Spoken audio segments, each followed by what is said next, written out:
This week at work, I had one of the more interesting conversations around business systems that I've had in a long time.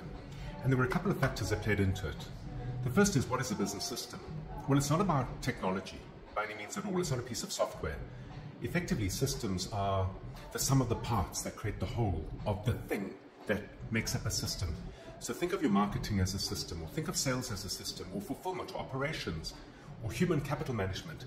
Think of finance as a system.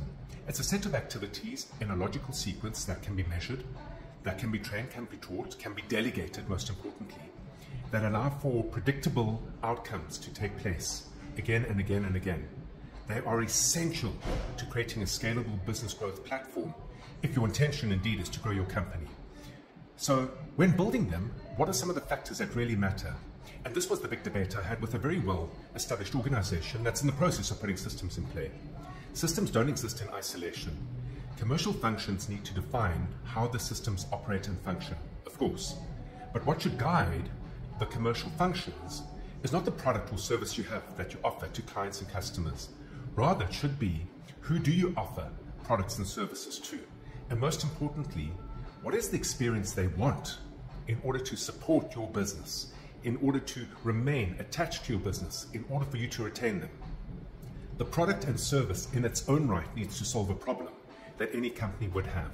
So for example, if you're a hotel and you're buying fresh baked goods, the problem you're solving is the 365-day provision of fresh baked goods for continental breakfast. That's the job of the product. But how the hotel learns about you, how they engage with you, how you sell to them, how you fulfill them, how you retain them, are the commercial systems of marketing, sales, fulfillment, and administration. And those systems need to be guided not by the hotel or the product you offer, but by rather how the hotel buys. And in that environment, there are 2 or 3 different individuals who have functional roles that look to see and hear and understand your offer in relation to their functional roles. That's what creates the experience.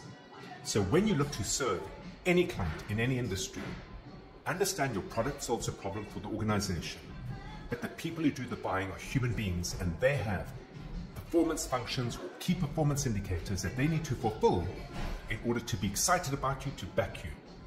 That's what the experience of any organizational selling process is about. And defining that experience crisply and clearly is what should anchor and guide how you build out all your systems. Not the function of marketing, but rather the experience your marketing creates for that particular client. Not the function of fulfillment, but the experience that gets created for that particular client. It's well and good to say, I serve industry ABC, but you need to know how the people behind industry ABC buy and how they are measured for their performance in order to create the experience blueprint that should guide how you build your systems. Food for thought, but until next time, have an entrepreneurial day.